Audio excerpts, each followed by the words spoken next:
હવે આપણું નવું ટોપિક છે ચેપ્ટરનો ત્રીજો ટોપિક એટલે 1.3 વાહકો અને અવાહકો. વાહકો અને અવાહકો. તો વાહકોને શું કહેવાય? વાહકોને અને અવાહકોને. તો વાહકોને કહેવાય છે કંડક્ટર્સ. કંડક્ટર્સ. અને અવાહકોને શું કહેવાય છે? ઇન્સ્યુલેટર્સ.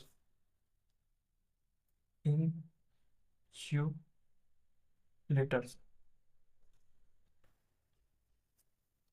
હવે વાહકો ને અવાહકો બંને જે ટોપિક છે એકદમ સિમ્પલ જ છે, દરેકને આપણે હોવાય છે.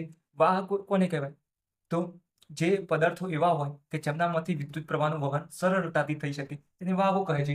અને અવાહકો એટલે કે જે વિદ્યુતનું વહન કરી શકતા નથી, થવા દેતા નથી, તેને આપણે અવાહકો કહીએ છીએ. તો વાહકો જે આપણા ઘરમાં વીજળી, આપણે જે ઘરમાં વાયર વાપરવામાં આવે છે તેના લીધે આપણા ઘરમાં અજવાળું જોવા મળે છે, ઘરના ઉપકરણો વાપરી શકીએ છીએ, તો તેમાંથી વિદ્યુતનું વહન સરળતાથી થાય છે, તેને વાહકો કહે છે.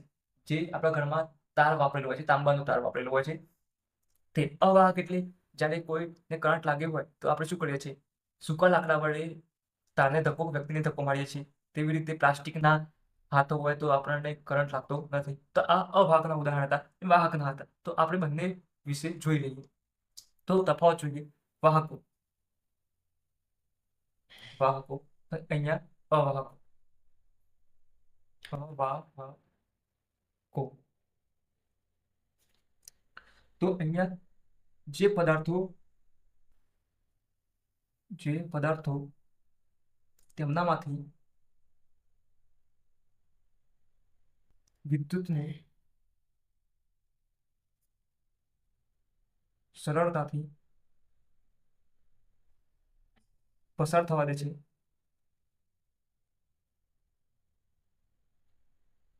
તેમને વાહકો અથવા સુવાહકો કહે છે.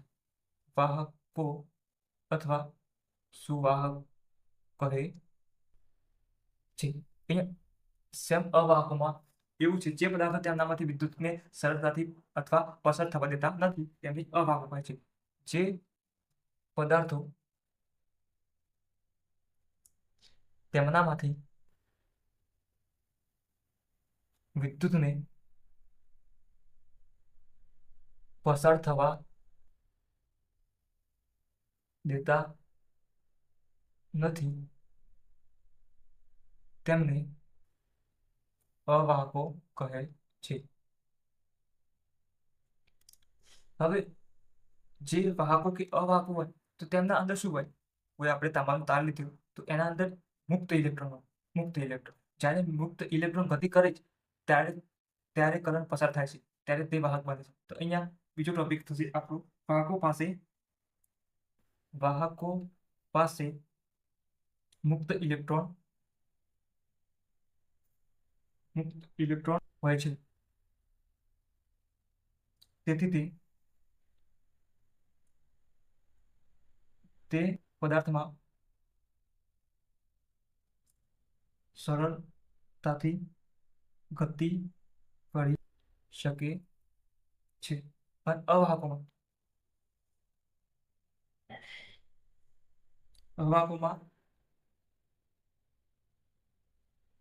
મુક્ત ઇલેક્ટ્રોન હોતા નથી.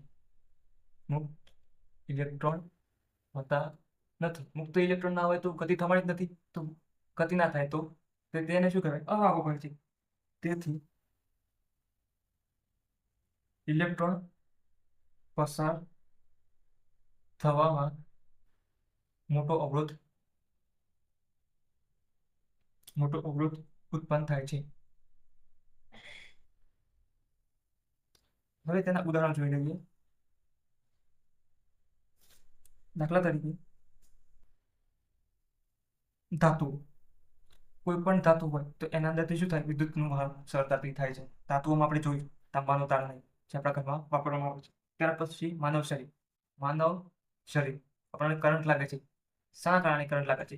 કારણ કે આપણું શરીર વિદ્યુતને તેમાંથી વિદ્યુત સરળતાથી પસાર થાય છે, એટલા માટે આપણને કરંટ લાગે છે. ના તો કરંટ લાગતો જ નહીં. પ્લાસ્ટિકના છે. પ્રાણીઓના શરીર. અને પૃથ્વી, આપણે ગ્રાઉન્ડ કરીએ છીએ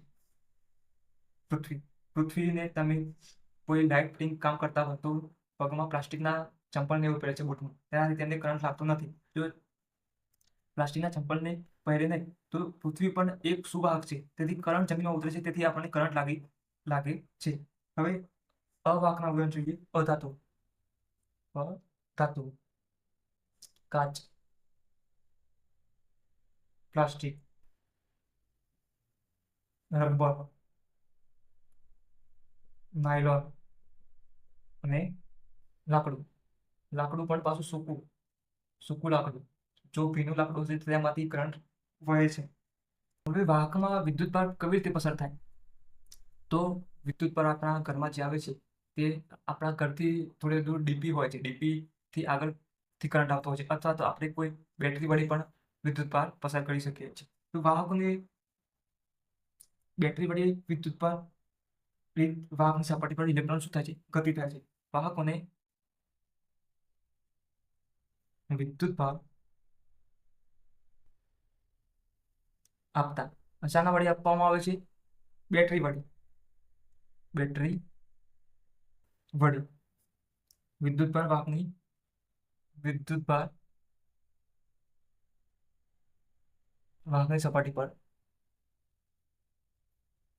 સપાટી પર ગતિ કરે છે. એ ઇલેક્ટ્રોન ગતિ કરે છે. બેટરી વડે આપો તો ઇલેક્ટ્રોન ગતિ કરવાનું ચાલુ કરે છે. જ્યારે અવાહકને વિદ્યુત ભાર આપતા ઇલેક્ટ્રોન ગતિ કરતા નથી. આ તો દરેકને આવડે જ છે.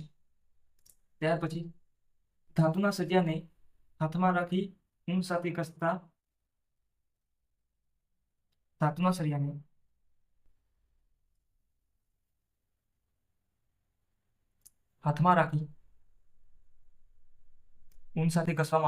ઊન સાથે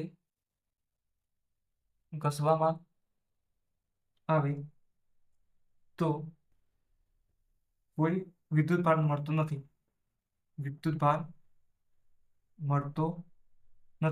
કારણ શા માટે વિદ્યુત ભાર મળતો નથી? કારણ કે માણસનું શરીર વિદ્યુત માટે વાહક છે. જ્યારે આપણે શરીરમાં હાથ રાખીએ અને ઘસીએ તો શું થાય છે? આપણું શરીર વિદ્યુતનો ભાગ છે, તેથી જે પણ વિદ્યુત ભાર સળિયામાં આવે છે, સળિયામાં ધન વિદ્યુત ભાર આવે તો શું થાય છે? આપણા શરીરમાં થઈને જમીનમાં ચાલુ જાય છે, તેથી સળિયા પર કોઈ વિદ્યુત ભાર જોવા મળતો નથી. તેથી ધાતુ પર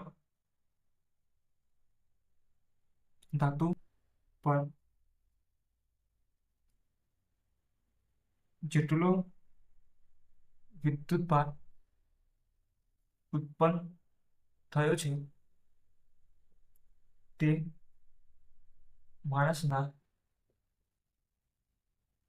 શરીર દ્વારા પૃથ્વીમાં જતો રહે છે. જેટલું વિદ્યુત ભાર ઉત્પન્ન થાય તે શું થાય છે? માણસના શરીરથી પૃથ્વીમાં જતું રહે છે. તો એવું ના કરવું હોય તો શું કરવું પડે? તો આ વિદ્યુત ભારને અટકાવવો પડે. વિદ્યુત ભારને અટકાવવા માટે શું કરવું પડે? તો સળિયાના હાથો પ્લાસ્ટિકના બનાવવા જોઈએ, અથવા તો આપણા પગમાં પ્લાસ્ટિકના બૂટ જેવું પહેરવું જોઈએ. તો અહીંયા ધાતુના સળિયાને